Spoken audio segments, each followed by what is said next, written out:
سورہ احزاب آدھی کل پڑھی گئی اور آدھی آج پڑھی۔ اس سورت کو سورہ احزاب اس لیے کہتے ہیں، احزاب کے معنی ہیں بہت سارے گروہ۔ اس میں جنگ احزاب کا ذکر ہے جس کو جنگ خندق بھی کہتے ہیں۔ اس جنگ میں خندق کھودی گئی تھی تو اس لیے خندق کہتے ہیں۔ احزاب اس لیے کہتے ہیں کہ تمام کفار کے سارے قبیلے اکٹھے ہو کر مدینہ طیبہ پہ چڑھائی کے لیے آئے، اور رسول اکرم صلی اللہ علیہ وسلم بڑے پریشان ہوئے کہ اتنے بڑے لشکر کا کیسے مقابلہ ہوگا۔ اس پر طے یہ پایا کہ خندق کھودی جائے تاکہ یہ مدینے میں داخل ہی نہ ہو سکیں۔ تو اس جنگ کو جنگ خندق بھی کہتے ہیں اور جنگ احزاب بھی کہتے ہیں۔ اس صورت میں اللہ تبارک و تعالیٰ نے اس جنگ خندق کا اور احزاب کا تفصیل سے تذکرہ فرمایا کہ مسلمانوں پر اتنا مشکل ٹائم آیا کہ کلیجے منہ میں آ گئے۔ اندر سے بھی خطرہ تھا کہ یہودیوں نے بغاوت کر دی کہ وہ کہیں ہماری بچوں پر عورتوں پر نہ حملہ آور ہو جائے۔ باہر سے خطرہ یہ ہے کہ اگر یہ کسی جگہ سے ان کو راستہ مل گیا، خندق کراس کر لی تو ان کو کون روکے گا۔ حضرت انس رضی اللہ تعالیٰ عنہ کہتے ہیں اتنی گھبراہٹ تھی، اتنا مشکل ٹائم تھا، ہم نے کہا کہ یا رسول اللہ کوئی ایسی دعا بتائیں کہ ہمارے دلوں کو سکون مل جائے، یہ بے قراری ختم ہو جائے۔ تو رسول اکرم صلی اللہ علیہ وسلم نے پھر یہ دعائیہ کلمات بتائے، اللہم آمن، اللہم استر عوراتنا و آمن روعاتنا، یا اللہ ہماری کمزوریوں پہ پردے ڈال دے اور ہمارے دلوں میں اطمینان پیدا کر دے۔ اپنی کمزوریاں اپنے رب کے سامنے رکھ کر دعا مانگنی چاہیے، اور اللہ سے اطمینان اور سکون کی بھی دعائیں کرنی چاہیے، یہ سنت ہے۔ اللہ تبارک و تعالیٰ نے باہر کے جو حملہ آور تھے ان سے بھی محفوظ رکھا، اندر کے یہودیوں کے شر سے بھی اللہ تبارک و تعالیٰ نے محفوظ رکھا۔ اللہ تبارک و تعالیٰ بطور احسان کے فرما رہے ہیں، یاد کرو وہ وقت جب باہر سے بھی دشمن حملہ آور ہوا، اندر سے بھی دشمن نے آپ کے خلاف کوئی کسر نہیں چھوڑی۔ اللہ نے آپ کو کیسا جھنجھوڑا کہ لوگوں کے زبانوں پر یہ الفاظ آ گئے کہ کب اللہ کی مدد آئے گی، لیکن اللہ تبارک و تعالیٰ نے پھر بھی حفاظت فرمائی ہے، مدد فرمائی ہے۔ منافقین تو بھاگ کے کہنے لگے یا رسول اللہ ہمارے گھروں میں کوئی نہیں، ہمارے گھر خالی پڑے۔ اللہ فرماتے ہیں یہ گھروں کا صرف بہانہ ہے، یہ صرف بھاگنا چاہتے ہیں، موت سے خوف لگ رہا ہے۔ ویسے تو اگر کوئی بات ہو تو گز گز زبانیں نکال کر یہ اسلام پر تقریریں جھاڑتے ہیں، لیکن جب دشمن کو دیکھتے ہیں تو پھر ان کے اوسان خطا ہو جاتے ہیں۔ اس صورت میں اللہ تبارک و تعالیٰ نے ازواج مطہرات کو، رسول اکرم صلی اللہ علیہ وسلم کی بیویوں کو اختیار بھی دیا۔ ایک موقع پر رسول اکرم صلی اللہ علیہ وسلم کی بیویوں نے رسول اکرم صلی اللہ علیہ وسلم سے درخواست کی کہ پہلے تو جیسا کیسا مشکل وقت تھا وہ گزر گیا، اب اللہ تعالیٰ نے فتوحات دی ہیں، پیسہ آ گیا ہے، اسلام میں وہ تنگی ختم ہو گئی ہے، تو آپ اپنے گھر کا خرچہ بھی کچھ بڑھا دیں۔ مگر رسول اکرم صلی اللہ علیہ وسلم کو یہ بات اچھی نہیں لگی۔ آپ صلی اللہ علیہ وسلم کو میں ایک حدیث پڑھ رہا تھا کہ جس میں اللہ تبارک و تعالیٰ نے یہ اختیار دیا کہ آپ نبوت اور بادشاہت کو پسند فرمائیں گے یا فقر و فاقہ اور نبوت کو پسند فرمائیں گے۔ ایسے نبی بھی گزرے نا کہ جن کو اللہ نے بادشاہ بھی بنایا، نبی بھی بنایا۔ داؤد علیہ السلام نبی تھے، بادشاہ تھے۔ سلیمان علیہ السلام نبی تھے، بادشاہ تھے۔ رسول اکرم صلی اللہ علیہ وسلم کے گھر میں فقر و فاقہ تھا، غربت تھی، اور اللہ کے نبی ہیں۔ آپ صلی اللہ علیہ وسلم نے فقر و فاقہ والی نبوت کو پسند فرمایا۔ آپ صلی اللہ علیہ وسلم نے فرمایا بیویوں سے کہ دیکھو میرے گھر میں اگر رہو گی تو یہی حالات، بلکہ آپ صلی اللہ علیہ وسلم ایک مہینے کے لیے ناراض ہو کر الگ ایک کمرے میں بیٹھ کے آپ نے فرمایا میں ایک مہینہ کسی گھر میں نہیں جاؤں۔ مشہور ہو گیا صحابہ میں کہ رسول اکرم صلی اللہ علیہ وسلم نے بیویوں کو طلاق دے دی،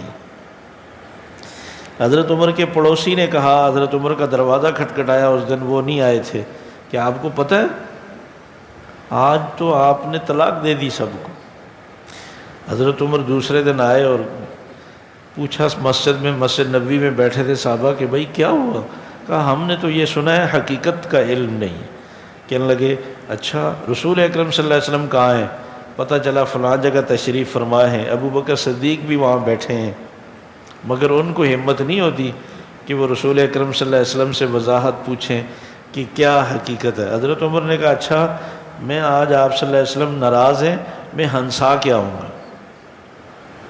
حضرت عمر رضی اللہ تعالیٰ عنہ گئے، پوچھا کہ یا رسول اللہ سنا ہے آپ نے طلاقیں دے دی ہیں؟ آپ نے فرمایا نہیں، ایسی تو کوئی بات نہیں۔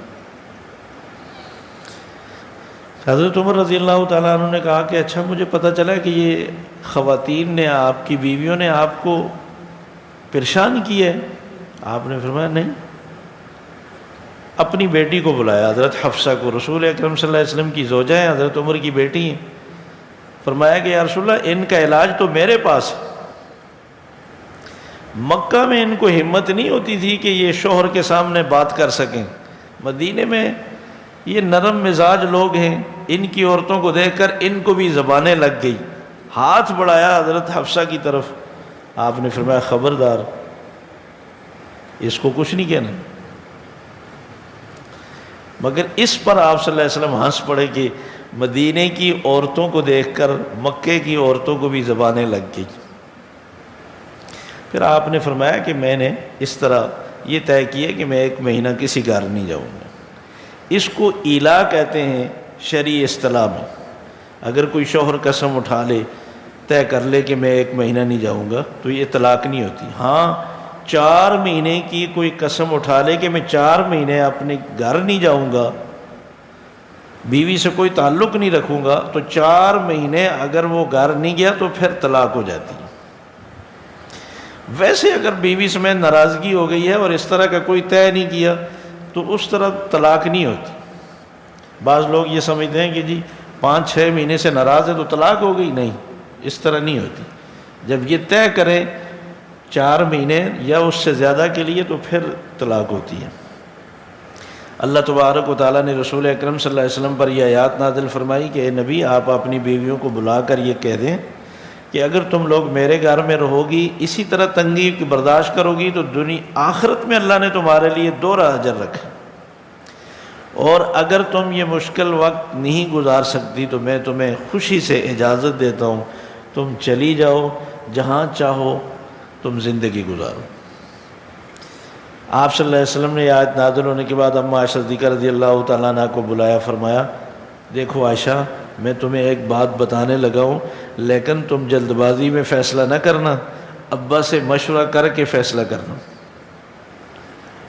وہ حیران ہو گئی کہ یہ کون سی بات ہے کہ جس پر مجھے آپ پابند کر رہے ہیں کہ پہلے ابا سے مشورہ کرنا پھر فیصلہ کرنا۔ تو کہتی ہے میں نے پوچھا یا رسول اللہ وہ بات کیا ہے؟ تو آپ نے فرمایا کہ اللہ نے اختیار دیا ہے۔ اماں عائشہ صدیقہ رضی اللہ تعالیٰ عنہ نے کہا مشورے کے لیے بھی کوئی بات ہوتی ہے، آدمی کسی سے مشورہ کرتا ہے، مجھے کسی سے مشورہ نہیں کرنا، میں نے طے کر رکھا ہے کہ میں نے دنیا اور آخرت میں اگر زندگی گزارنی ہے تو آپ کے حرم میں گزارنی ہے، مجھے یہی حالات پسند ہیں، آپ کے علاوہ ہمیں کوئی زندگی پسند نہیں۔ سب بیویوں نے بخوشی اسی بات کا اظہار کی۔ یہ ہے اخلاق کا وہ اعلیٰ معیار کہ رسول اکرم صلی اللہ علیہ وسلم کو اللہ تبارک و تعالیٰ نے فرمایا کہ ان کو اجازت دے دو، اختیار دے دو، لیکن اس کے باوجود بھی آپ نے اتنی محبت دے رکھی تھی، تنگی تکلیف پریشانیاں تو برداشت کر لی، مگر وہ تکلیفیں آپ کی وجہ سے نہیں تھی، وہ تو ویسے ایک مالی تنگیاں تھیں جو اللہ تبارک و تعالیٰ کی طرف سے تھی، کسی نے آپ کا کوئی گھر چھوڑنے کا کوئی سوچا بھی نہیں۔ آپ صلی اللہ علیہ وسلم کی شادی، حضرت زینب کی شادی رسول اکرم صلی اللہ علیہ وسلم نے اپنے منہ بولا بیٹے حضرت زید سے کرائی، نکاح کا پیغام بھیجا تو انہوں نے پسند نہیں کیا، حضرت زینب رضی اللہ تعالیٰ عنہ نے، یہ قریش کی تھیں اور وہ منہ بولا بیٹے تھے، ایک غلام آئے تھے آپ نے بیٹا بنا لیا۔ انہوں نے یہ سوچا کہ میں قریش کی ہوں اور یہ آپ کا بیٹا ہے، منہ بولا بیٹا ہے، لیکن ہے تو غلام ہی، یہ تو میرے لیے تو خاندان کے اعتبار سے ایک توہین ہے۔ بہرحال آپ صلی اللہ علیہ وسلم کو تو اچھا نہیں لگا کہ زینب نے انکار کر دیا، بھائی نے بھی انکار کر دیا۔ اس پر یہ آیت نازل ہوئی کہ کسی مومن مرد اور عورت کو یہ کوئی اختیار باقی نہیں رہتا جب اللہ اور اللہ کے رسول فیصلہ کر دیں۔ یہ آیت سنی جب انہوں نے تو حضرت زینب بھی تیار ہو گئی اور بھائی بھی تیار ہو گئے کہ اب اللہ تبارک و تعالیٰ نے فرمایا کہ کوئی اختیار نہیں، تو بس کوئی اختیار نہیں، ہم راضی ہیں۔ اگر آپ غور کریں تو اللہ تبارک و تعالیٰ نے تو اس سے پہلے کوئی فیصلہ نہیں اتارا تھا، مگر رسول اکرم صلی اللہ علیہ وسلم کے ارادے اور آپ کی چاہت کو اللہ فرما رہے ہیں یہ آپ کا فیصلہ ہے تو یہ رب کا بھی فیصلہ ہے۔ انہوں نے اپنی وہ خواہش، وہ چاہت، حضرت زینب نے بھی، بھائی نے بھی قربان کر دی رسول اکرم صلی اللہ علیہ وسلم کی چاہت پر۔ جب آپ کی خوشی ہے تو ہماری بھی خوشی ہے۔ نکاح ہو گیا، شادی ہو گئی، مگر وہ نبھا نہیں ہوا، کف نہیں تھا نا، بس وہ آپس میں روزانہ کوئی نہ کوئی بات ہو جاتی ہے۔ حضرت زید نے کہا یا رسول اللہ میں تنگ آ گیا ہوں، بس میں نہیں چل سکتی، میں طلاق دیتا ہوں۔ آپ نے فرمایا خبردار، میرے کہنے پر تو وہ اس نے حامی بھری ہے۔ اب اس کی تلافی کیسے ہوگی؟ اس معاشرے میں کسی بچی کو طلاق ہو جائے تو شادی ہی کوئی نہیں کرتا تھا۔ اب تو عرب عورتوں میں یہ کوئی ڈر اور پریشانی نہیں، اب وہ بیوہ سے بھی شادی کر لیتے ہیں، مطلقہ سے بھی، طلاق یافتہ سے بھی وہ فوراً شادی کر لیتے ہیں۔ اور یہی اسلامی معاشرے کا اصول ہے کہ بیوہ ہو یا مطلقہ طلاق یافتہ ہو، ایسی عورتوں کو بے سہارا معاشرے میں نہ چھوڑیں، ان سے نکاح کریں تاکہ معاشرے میں اصلاح باقی رہے۔ اب رسول اکرم صلی اللہ علیہ وسلم نے یہ سوچا کہ کیا ہوگا اگر اس نے طلاق دے دی۔ اللہ تبارک و تعالیٰ کی طرف سے حکم آیا کہ زید کو طلاق دینے دے۔ حضرت زید نے طلاق دے دی۔ رسول اکرم صلی اللہ علیہ وسلم پر اللہ تبارک و تعالیٰ نے آیات نازل فرمائی کہ زوجناکہا، ہم نے زینب کی شادی آپ سے کرا دی۔ اور منہ بولا بیٹے کی بیوی کو بھی اپنی حقیقی بہو کی طرح سمجھا جاتا تھا۔ یہ تو اس معاشرے میں بالکل ایسا تھا جیسے بہو سے شادی کر لینا، تو اس پر تو بڑے طعنے ملنے تھے۔ اور یہ رسم توڑنی تھی اللہ تبارک و تعالیٰ نے کہ منہ بولا بیٹے کی بیوی بہو نہیں ہوتی، زبان سے کسی کو بیٹا کہنے سے کوئی بیٹا نہیں بنتا۔ یہ رسم کیسے توڑیں اور کس کے ذریعے توڑیں؟ وہ رسول اکرم صلی اللہ علیہ وسلم کے ذریعے سے اللہ تبارک و تعالیٰ نے یہ توڑی کہ نہ حضرت زید آپ کے بیٹے ہیں، نہ زینب آپ کی بہو ہے، ہم نے آپ کے ساتھ شادی کرا دی۔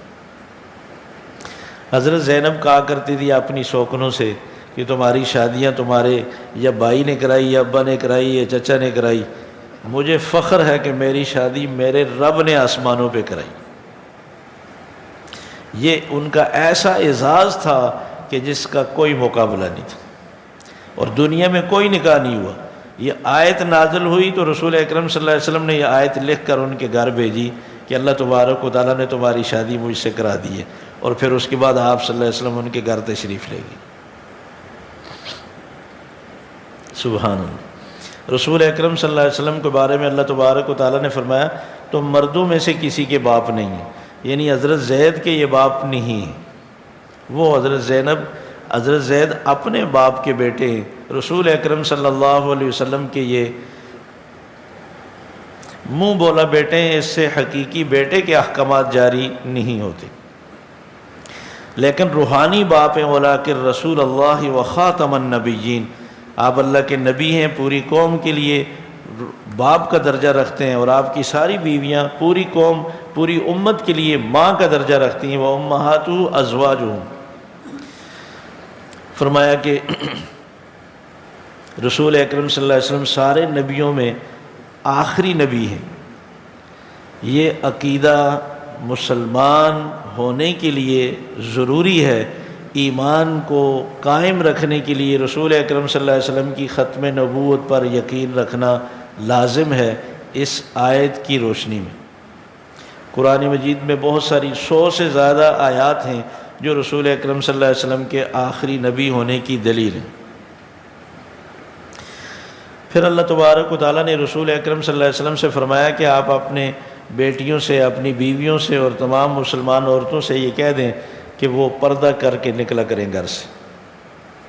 اچھا، بعض لوگوں کا یہ خیال ہے کہ یہ پردے کا حکم تو آپ صلی اللہ علیہ وسلم کی بیویوں کے لیے تھا، آپ کی بیٹیوں کے لیے تھا، یہ مولویوں نے ساری عورتوں پہ مسلط کر دیا اور پھر سارا غصہ مولویوں پہ اتارتے۔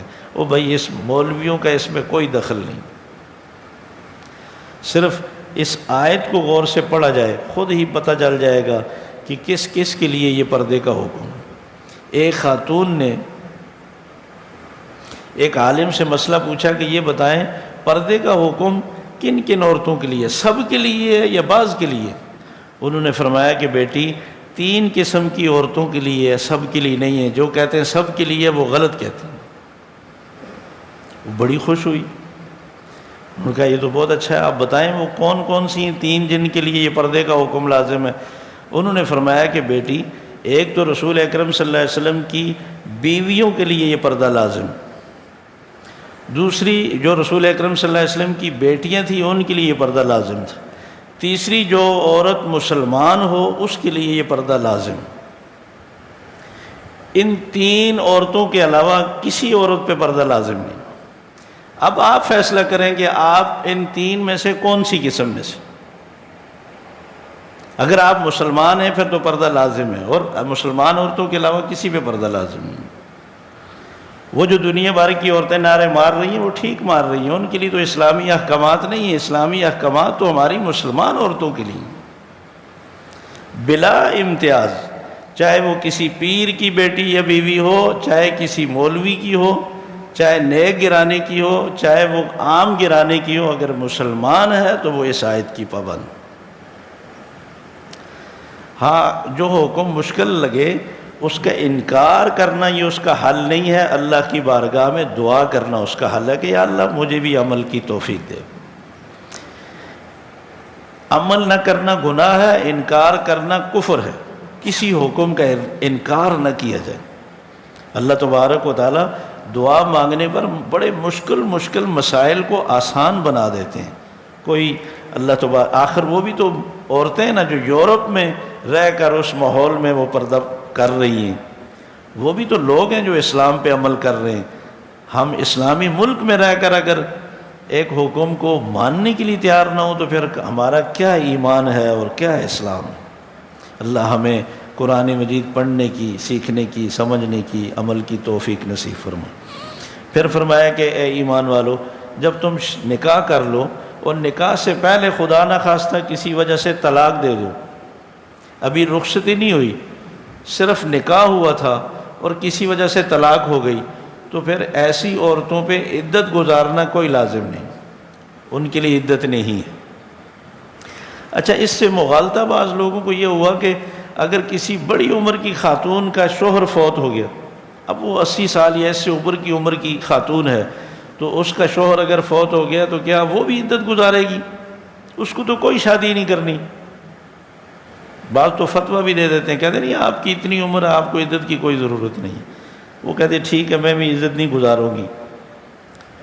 جو شوہر فوت ہونے کی عدت ہے نا، وہ کوئی نکاح کی وجہ سے نہیں ہوتی، وہ تو بیوہ کا سوگ ہے کہ شوہر فوت ہوا ہے تو لہذا اس کے سوگ میں 4 مہینے 10 دن آپ کو سوگ میں ہر حال میں گزارنے، چاہے وہ نکاح کی عمر ہو یا نہ ہو۔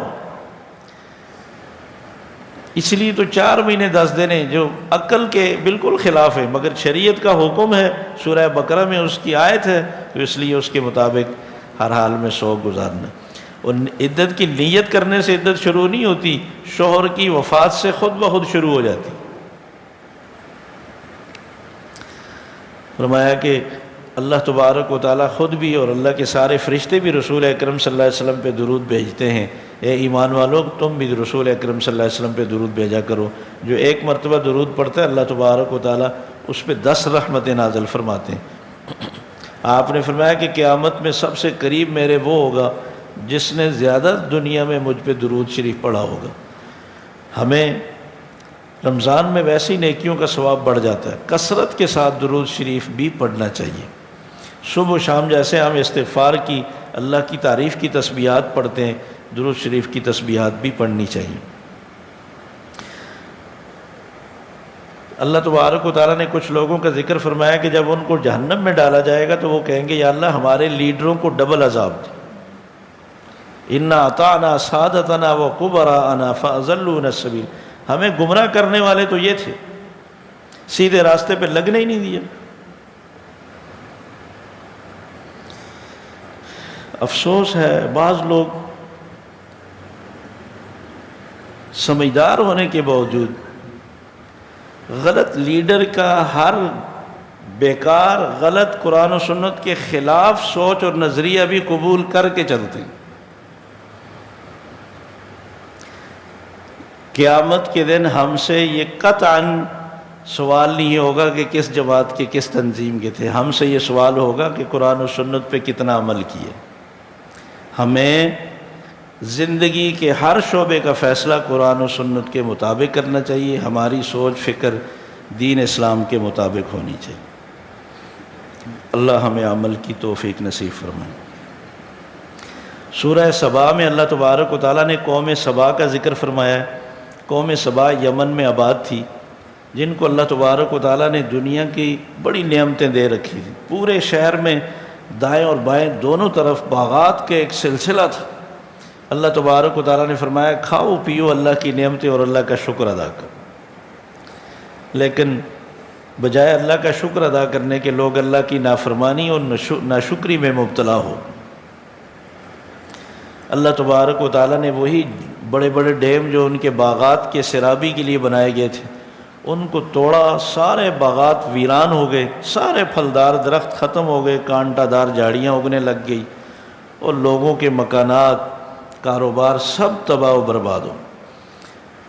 لوگ پورے دنیا میں ادھر ادھر در پدر پھرے، وہ روزی اللہ نے چھین لی، وہ امن و سکون ختم کر دیا، اور ساتھ ہی فرمایا وَكَذَلِكَ نَجْزِي، اسی طرح ہم ناشکروں کو سزا دیتے ہیں۔ کوئی بھی قوم جب ہماری نعمتوں کی ناشکری کرے، ہم نعمتیں چھین لیتے ہیں، ایسے ہی پھر ہم در پدر کر دیں۔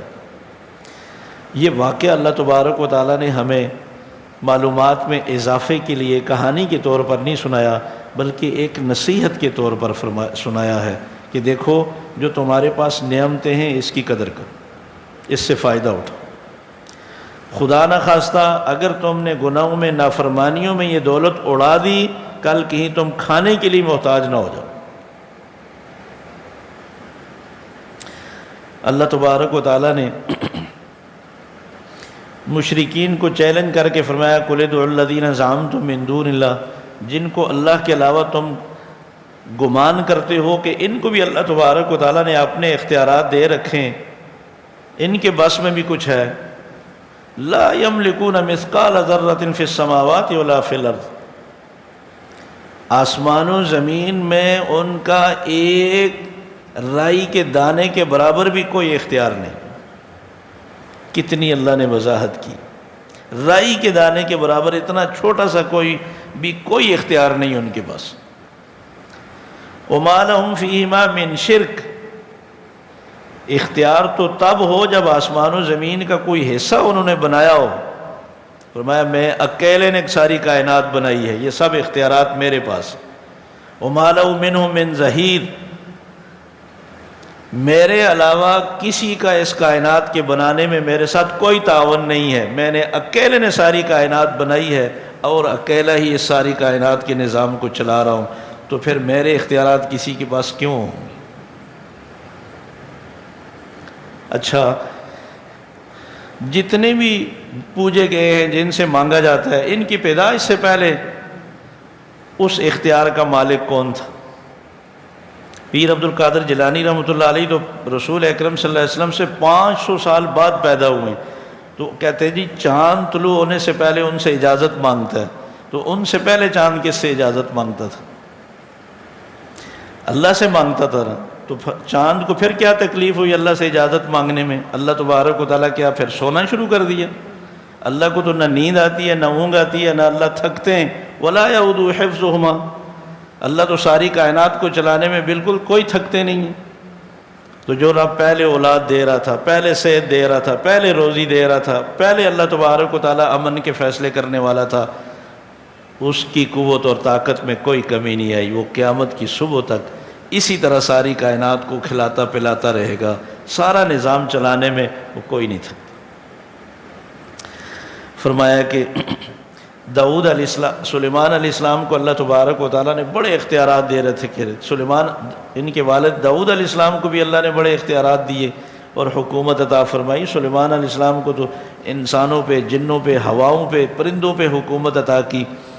جب آخری وقت موت کا آیا تو لاٹھی کے سہارے کھڑے مسجد اقصیٰ کی تعمیر کی نگرانی فرما رہے تھے، اسی طرح کھڑے کھڑے اللہ تبارک و تعالیٰ نے روح قبض کر لی۔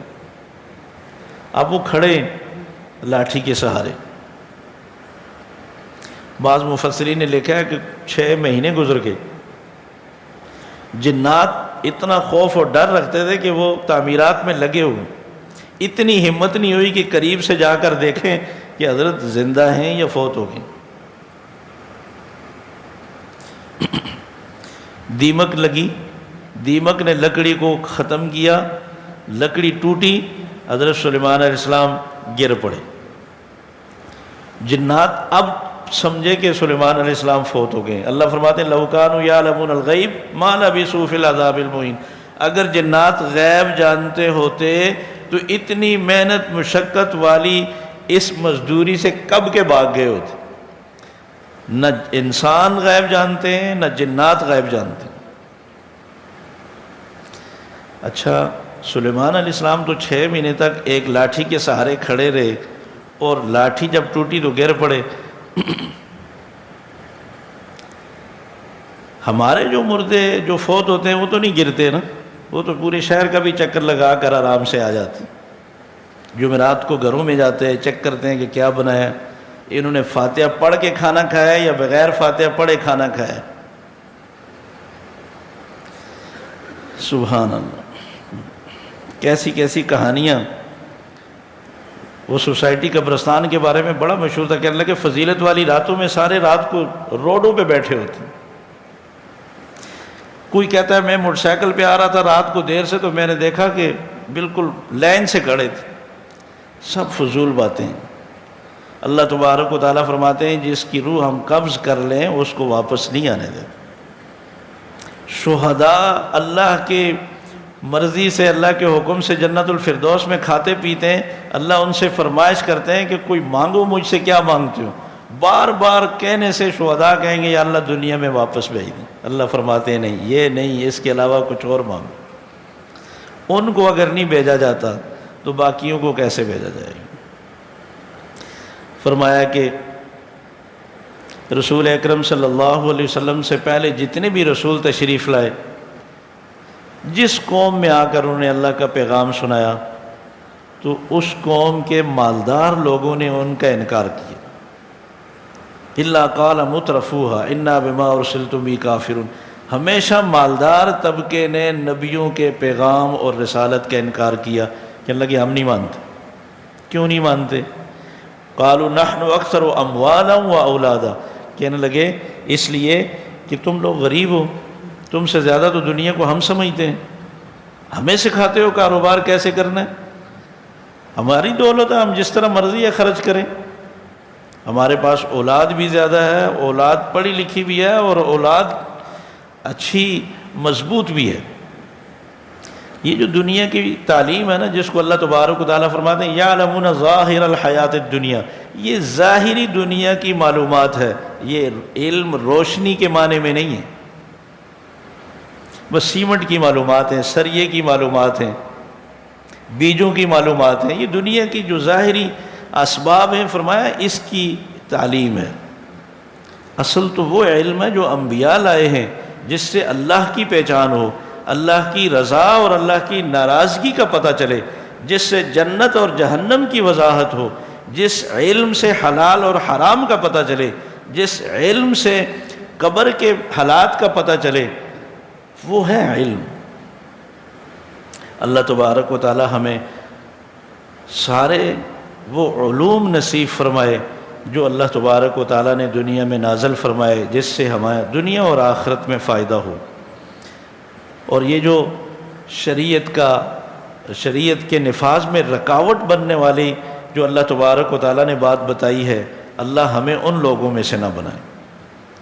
ہمارے ملک میں بھی 70 سال ہو گئے ہیں، جس مقصد کے لیے یہ ملک حاصل کیا گیا تھا، لاکھوں قربانیاں دی گئی تھی، آج تک ہم اس مقصد سے محروم ہیں کہ لوگوں کی جان محفوظ ہو، عزت اور آبرو محفوظ ہو، اور لوگوں کی مال اور دولت محفوظ ہو، قرآن مجید کے وہ جو سزائیں اللہ تبارک و تعالیٰ نے دی ہیں اس کا نفاذ ہوتا۔ مگر باس ہو رہی ہے، کوشش ہو رہی ہے، کوئی کہہ رہے ہیں، کوئی انکار کر رہے ہیں، غریب اس میں پس رہے۔ دعاؤں کی ضرورت ہے کہ اللہ تبارک و تعالیٰ پورے ملک کو ایک اسلامی ماحول میں تبدیل فرما دیں، ہر طرح کی برائی کو اللہ تبارک و تعالیٰ جڑ سے ختم کر دیں۔ فرمایا کہ یہ جو میں پیغام تمہیں اللہ کا سنا رہا ہوں، تم اس کو تنہائی میں بیٹھ کر سوچو، دو بیٹھ کر سوچو، تین مل کر بیٹھ کر سوچو۔ یہ کسی خاص مقصد کے لیے، دنیا کے مفاد کے لیے نہیں ہے، یہ دنیا اور آخرت کی فلاح اور کامیابی کے لیے اللہ تبارک و تعالیٰ نے یہ پیغام اتارا ہے۔ اگر صحیح ہے تو اس کو قبول کر لو۔ چونکہ مشرکین نے یہ سمجھ رکھا تھا شاید یہ حکومت حاصل کرنے کے لیے ہمیں یہ باتیں بتاتے ہیں، یہ دولت اکٹھی کرنے کے لیے یہ اس طرح کی کہانیاں سناتے ہیں، یہ شاید کوئی اور مقصد ہے۔ فرمایا کہ نہیں، ایک ہی مقصد ہے کہ تم اللہ کے فرما بردار بن جاؤ۔ دیکھو تم سے پہلے جتنی قومیں ہلاک ہوئی ہیں نا، اللہ تبارک و تعالیٰ فرماتے ہیں تم جتنی نعمتیں ہم نے ان کو دے رکھی تھی تم اس کے 10ویں 20ویں حصے کو بھی نہیں پہنچ سکتے، صرف انہیں ہلاک اس لیے کیا کہ وہ اللہ کی نافرمان تھی۔ تو تم بھی اگر اسی ڈگر پہ چلو گے ہلاک کر دیے جاؤ گے۔ سورہ فاطر میں اللہ تبارک و تعالیٰ نے فرمایا کہ یا ایھا الناس اذکروا نعمت اللہ علیکم ھل من خالق غیر اللہ یرزقکم من السماء والارض۔ یاد کرو اللہ کی کتنی نعمتیں، اللہ کے علاوہ بھی کوئی ایسا ہے کہ جس نے یہ تمہیں آسمان و زمین سے تمہیں روزی دے سکے؟ صرف ایک اللہ ہے جو تمہیں روزی دے رہا ہے۔ تو پھر لا الہ الا ہو، سوائے اس کے کوئی الہ نہیں ہے، پکار کے لائق بھی وہی ہے، سجدوں کے لائق بھی وہی ہے، حاجت روا مشکل کشا بھی وہی ہے، اس کے علاوہ کوئی مشکل کشا نہیں، کوئی عالم الغیب نہیں۔ تم کہاں بہہ کے جا رہے ہو اتنی واضح اللہ کی تعلیمات چھوڑ کر؟ فرمایا شیطان تمہارا دشمن ہے، اسے دوست مت سمجھو، اسے دشمن ہی بنا کے رکھو۔ یہ ہمیشہ لوگوں کو دعوت دیتا ہے جہنم کی طرف، اور اللہ تمہیں جنت کی طرف بلا رہے ہیں۔ فرمایا کہ کچھ لوگ ایسے ہوتے ہیں جن کے سامنے شیطان بری چیزوں کو، گناہوں کو اتنا خوبصورت بنا کر پیش کر دیتا ہے، وہ اس کو دین سمجھ کر، نیکی سمجھ کر ساری زندگی پابندی سے کرتے رہتے ہیں، اور لوگوں کو بھی دعوت دیتے ہیں کہ یہ اچھا کام ہے، حالانکہ وہ اچھا کام نہیں۔ اگر آپ قرآن و سنت کی روشنی میں دیکھیں تو وہ یا بدعت ہوگا یا شرک ہوگا یا اور خرافات ہوں گی، دین سے اس کام کا کوئی تعلق اور واسطہ نہیں ہوگا۔ فرمایا کہ یا ایھا الناس انتم الفقراء الی اللہ، اے لوگو تم سب اللہ کے محتاج ہو، اللہ تمہارا محتاج نہیں۔ تمہارا کوئی کام اللہ کے بغیر نہیں ہو سکتا، اللہ کا ہر کام تمہارے بغیر ہو سکتا۔ ان یشاء یذھبکم ویأتی بخلق جدید، اللہ تمہارا محتاج نہیں۔ اگر تم اللہ کا حکم نہیں مانو گے، اللہ چاہے تو تمہیں ختم کر دے، نئی مخلوق پیدا کر دے۔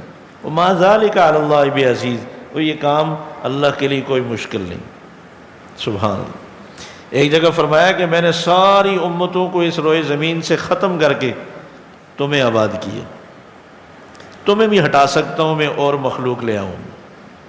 واقعی ہم محتاج ہیں ہر چیز میں اس رب کی، اس کی ہر نعمت کے محتاج ہیں۔ فرمایا کل قیامت کے دن جب جنتی جنت میں داخل ہوں گے تو بے ساختہ ان کی زبانوں پہ اللہ کی تعریف آئے گی، الحمدللہ الذی اذھب عنا الحزن، تمام تعریفیں اس اللہ کی، شکر ہے اس مالک کا جس نے ہماری ساری تھکاوٹیں دور کر دی، ہر طرح کا غم ختم کر دیا۔ اور جو جہنم میں ڈالے جائیں گے وہ رو رو کر چلا کر اللہ کی بارگاہ میں عرض کریں گے کہ یا اللہ تھوڑا سا موقع اور دے دیں، دنیا میں بھیجیں، اب تو ہم سارے اچھے کام کریں گے۔ اللہ فرمائیں گے میں نے تمہیں اتنا موقع دیا ہے جس میں تم آخرت کی تیاری کرتے تو کر سکتے تھے، تمہیں سمجھانے والے بھی سمجھاتے رہے، ڈرانے والے بھی ڈراتے رہے، مگر تم نہیں ڈرے، اب تمہیں بیکار ہے دنیا میں بھیجنا، تمہیں موقع دینا۔ آخر میں اللہ تبارک و تعالیٰ نے پھر جھنجھوڑا، فرمایا کہ اولم یسیروا فی الارض، زمین میں چل پھر کر دیکھو جن قوموں کو ہلاک کیا ہے نا، کانوا اشد منہم قوہ، وہ تم سے طاقت میں بہت زیادہ تھے، لیکن جب اللہ نے انہیں تباہ کیا ہے تو اللہ کے مقابلے میں کچھ نہیں کر سکے۔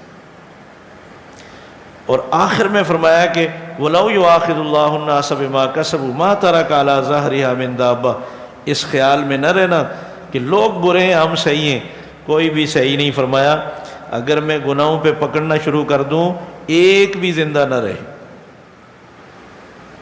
وَلَٰكِن يُؤَخِّرُهُمْ إِلَىٰ أَجَلٍ مُّسَمًّى، لیکن میں نے ڈیل دے رکھی ہے، جس کا جو موت کا ٹائم طے ہے اس پر میں پکڑوں گا۔ فَإِذَا جَاءَ أَجَلُهُمْ فَإِنَّ اللَّهَ كَانَ بِعِبَادِهِ بَصِيرًا، جب موت کا وقت آئے گا نا تو رب اپنے ہر بندے کو خوب دیکھ رہا ہے، خوب واقف ہے اس نے زندگی کیسے اور کہاں گزاری ہے۔